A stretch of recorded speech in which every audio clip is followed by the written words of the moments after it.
Salutare tuturor! Configurația astrală nu are schimbări majore în această săptămână. Marte are o influență malefică slăbită, întrucât se află la finalul tranzitului nefavorabil. În schimb, marți, miercuri și joi ne bucurăm de protecția lunii. Pe de altă parte, Soarele, responsabil de dorințele noastre de a-i domina pe cei din jurul nostru, schimbă sectoarele de viață gestionate. Dar păstrează un parcurs echilibrat între bine și rău. Care sunt sectoarele de viață activate pentru fiecare semn zodiacal, vedeți la horoscop.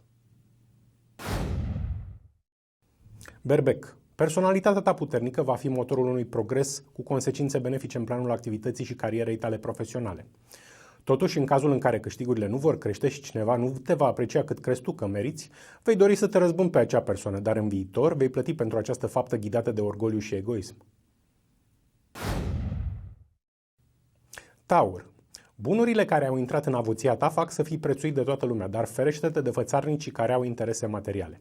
Pe de altă parte, dacă vei avea o atitudine ostilă în plan financiar față de un membru al familiei, vei declanșa conjuncturi malefice datorate faptelor tale rele din viețile anterioare, adică ale karmei tale negative. Gemeni. Sunt posibile unele majorări ale veniturilor pe care le vei obține ca rezultat al muncii. Membrii ai familiei tale îți vor oferi unele ocazii avantajoase de a munci cu profit. În altă ordine de idei, nu vei reuși deloc să te distrezi din cauza unor probleme de sănătate sau al unui eșec dintr-un alt domeniu de viață. Rac. Vei beneficia de un câștig material pe care îl poți direcționa pentru a ajuta un membru al familiei care are cu adevărat nevoie. Va trebui să alegi dacă ții câștigul pentru tine sau faci o faptă bună.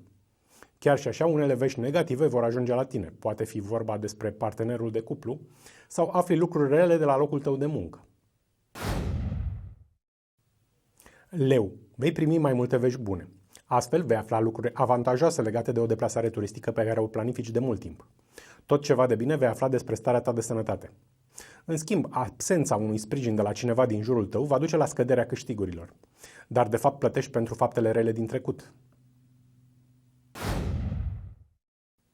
Fecioară. Schimbări pozitive în profesie plus alte lucruri bune din relația de cuplu te ajută să înregistrezi un progres notabil într-un capitol de viață esențial pentru împlinirea destinului tău. Totuși, dacă vei avea o atitudine agresivă față de partenerul de viață, vei avea unele ghinioane inexplicabile la locul de muncă. Balanță. Relația cu partenerul de viață va merge mult mai bine după un succes pe care îl vei înregistra într-un alt sector de viață. Sau dacă veți merge mai des la petreceri sau în excursii. Totuși, atenție, este posibil ca succesul să devină eșec datorită distracțiilor peste limită și a problemelor de sănătate care apar după.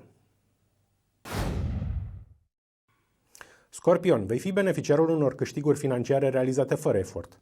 Poate fi vorba de obținerea unui împrumut, recuperarea unei despăgubiri sau unei datorii mai vechi.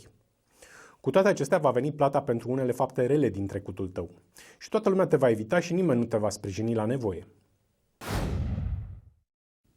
Săgetător, vei beneficia de unele câștiguri suplimentare pe care le vei investi în cadrul căminului și vei reuși să faci unele îmbunătățiri în ceea ce privește confortul și bunăstarea întregii familii. Totuși, relația de cuplu nu va merge prea bine, din cauza programelor de la locurile de muncă, ce nu prea se sincronizează.